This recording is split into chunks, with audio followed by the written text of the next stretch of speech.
తులారాశి తులారాశి వారికి ప్రస్తుతం జూలై నెలలో ఏ రకంగా ఉండబోతోంది? ఇంటి ప్రయత్నాలు కానీ, ఉద్యోగ ప్రయత్నాలు కానీ, వ్యాపార ప్రయత్నాలు కానీ ముందుకెళ్తాయా, వెనక్కి వెళ్తాయా, ఏ రకంగా మధ్యలో ఆగిపోతాయా?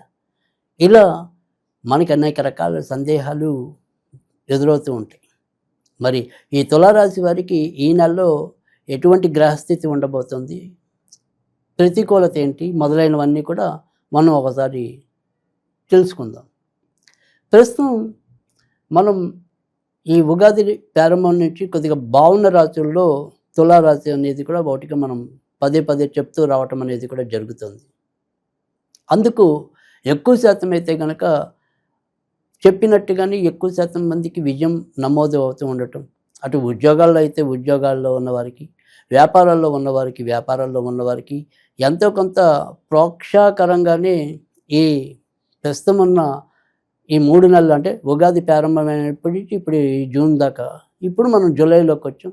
మరి జూలైలో వీరికి ఏ రకమైన గ్రహస్థితి ఉండబోతుంది, ఇదే రకంగా వీరు మరి ముందుకెళ్తారా, ఈ నెలలో ఉండే ప్రతికూలత ఏంటి అనేది కనుక చూసుకున్నట్టయితే, మరి గత 2 నెలలతో పోలిస్తే ఈ నెల కొద్దిగా ఇబ్బందికరంగానే వీరికి సాగుతుందని మనం చెప్పాల్సి ఉంటుంది. ముఖ్యంగా రాశ్యాధిపతి వీరికి ప్రస్తుతం అష్టమ స్థానంలో సంచరించడం వల్ల ఆరోగ్యంలో తరచూ ఏ రకమైన ఇబ్బందులు ఎదుర్కొనే పరిస్థితి ఉంటాయి. కనుక ఉద్యోగం మీద మనం ఎంత ఏకాగ్రత చూపిద్దాం అనుకున్నప్పటికీ కూడా ఉన్నటువంటి ఆ రకమైన అవరోధాలు ఏర్పడటం, అంటే ఉద్యోగపరంగా అసౌకర్యాలు ఇలాంటివి ఏర్పడుతూ ఉండటం అనేది, తర్వాత ఒక్కోసారి ఆకస్మికంగా మనకి అవసరం లేని కానీ మనకి అయిష్టతగా ఉండే ప్రదేశాలకి కానీ, తర్వాత మనకి పదవులు కానీ అలాంటివి మనకి కట్టబెట్టడానికి కూడా ఈ నెలలో అవకాశాలు ఎక్కువగా ఉంటాయి. అయితే వాటన్నిటినీ ఎదుర్కొని ముందుకు మనం వెళ్ళగలుగుతామా, అక్కడే చతికిలు పడిపోతామా? ఆ రకంగా ప్రశ్నించుకుంటే మాత్రం అలాంటి పరిస్థితి లేదు. తప్పకుండా ఆయా పరిస్థితుల నుంచి, అంటే ఎటువంటి ప్రతికూల పరిస్థితులు ఉన్నప్పటికీ కూడా వాటిని జయించి ముందుకు రావడానికైతే కనుక అవకాశాలు ఎక్కువగానే ఉంటాయి. కనుక దాని గురించి మరీ ఆందోళన చెందాల్సిన పరిస్థితి లేదు. కానీ ఇందాక చెప్పుకున్నట్టు ఏంటంటే, ఈ రకమైన ఇబ్బందులు అయితే ఉంటాయి. కొంత మనకి అయిష్టతగా ఉండేవి కానీ, అసౌకర్యంగా ఉండేవి కానీ, ఇలాంటి పరిస్థితులు అయితే మధ్య మధ్యలో తప్పకుండా ఉద్యోగ రంగంలో ఉత్పన్నం అవటం అనేది అయితే ఉంటుంది. ఇంకా ప్రస్తుతం ఏదైతే లాభస్థానంలో మరి కుజుడు యొక్క కలయిక, కేతువు యొక్క కలయిక వల్ల ఇటు భార్యాభర్తల మధ్య అనురాగం పెరగటం అనేది ఉంటుంది. భర్త ద్వారా భార్యకి, భార్య ద్వారా భర్తకి ఏదైనా సరే కొంతవరకు సహాయ సహకారాలు లభించటం, ఒకరి కష్టంలో మరొకరు పాలు పంచుకోవటం, ఈ రకంగా భార్యాభర్తల మధ్య ఉండే ఏదైతే మంచి అంశాలు ఉంటాయో ఆ మంచి అంశాల్లో చాలా వరకు నెరవేరే పరిస్థితి అయితే కనుక జూలై నెలలో ఉంటుంది.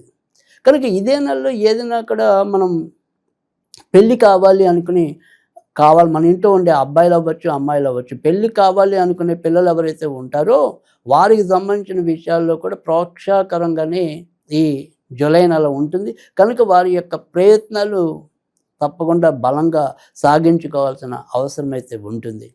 ఎందుకంటే ఎక్కడైతే మరి లాభస్థానంలోనే కేతు ఉండటం వల్ల ఒక్కొక్కసారి మనకి సంబంధాలు కొద్దిగా దగ్గర వచ్చి వెళ్ళిపోవచ్చు. కనుక ఒక సంబంధం పోయింది అని మనం నిరాశ చెందవలసిన పరిస్థితి లేదు.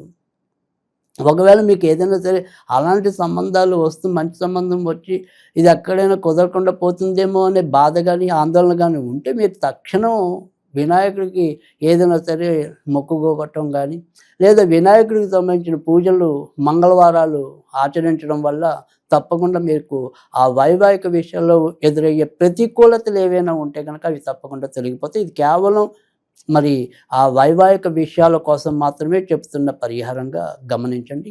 ఇక అసలు అందరికీ చేసుకోవాల్సిన పరిహారం అనేది ఎప్పుడు కూడా చివరిలో ఎలాగో తెలియజేయటం అనేది అయితే ఉంటుంది.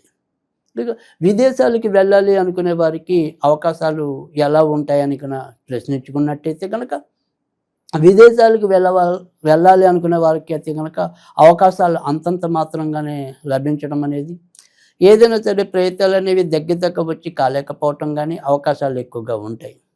అలాగే సంతాన విషయంలో కూడా ఏదో రకమైన ఆందోళన అనేది కాసేపు అమ్మయ్య వీళ్ళ గురించి మనం చింతించవలసిన అవసరం లేదు, వీళ్ళ పని వీళ్ళు చేసుకుంటారు అని ఒక భరోసాకు వస్తున్న కొద్ది రోజుల్లోనే ఏవో రకమైన ఇబ్బందులు ఎదురవటం అనేది కూడా ఉంటుంది. ముఖ్యంగా మరి తర్వాత ఇదే రాశిలో జన్మించి ఎవరైనా సరే వివిధ వ్యసనాల్లో ఉన్నవాళ్ళు, అంటే ఇటు పందాల మీద ఉండొచ్చు, తర్వాత ఏవైనా సరే వ్యక్తిగత వ్యసనాలు ఎవరైతే ఉంటాయో ఆ వ్యసనాలు తాలూకు విషయాల్లో కూడా ఇబ్బందులు ఎక్కువయ్యే ప్రమాదం జూలై నెలలో కనిపిస్తుంది. అయితే చివరి జూలై 28 తర్వాత నుంచి క్రమంగా మంచి మార్పులు, జీవితంలో సక్రమమైన మార్పులు ఎదురవటం అనేది కూడా ఉంటుంది. అప్పటిదాకా మాత్రం కొంతవరకు ఇలా ఏదైనా సరే నష్టాలు కలిగించుకోవటం, మనం బాధపడి అవతల వాళ్ళు కూడా బాధ పెట్టడం, ఈ రకమైన పరిస్థితులు అయితే ఎక్కువగానే ఉంటాయి.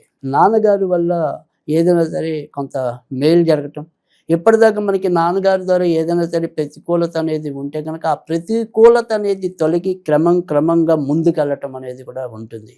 ఇక గొంతుకు సంబంధించినవి కానీ, తర్వాత మరి ఆడవాళ్ళైతే కనుక ముఖ్యంగా థైరాయిడ్‌కి సంబంధించినవి ఏవైనా సరే ఇబ్బందులు పెరిగే పరిస్థితులు కూడా ఎక్కువగానే కనిపిస్తున్నాయి. మామూలుగా అందరికీ కూడా ఏదైనా సరే యూరినరీ ఇన్ఫెక్షన్స్ గానీ, తర్వాత ఈ ఒక్కోసారి కిడ్నీలో స్టోన్స్ ఏర్పడటం గానీ, ఇలాంటివి ఆకస్మిక అనారోగ్య సమస్యలు కూడా, అంటే ప్రమాదకరమైనవి కాదు గానీ ఇలాంటి మధ్యలో ఈ రకమైన అనారోగ్య సమస్యలు అయితే కనుక ఈ తులారాశి వాళ్ళు ఈ నెలలో ఎదుర్కొనే పరిస్థితి కూడా ఎక్కువగానే కనిపిస్తుంది.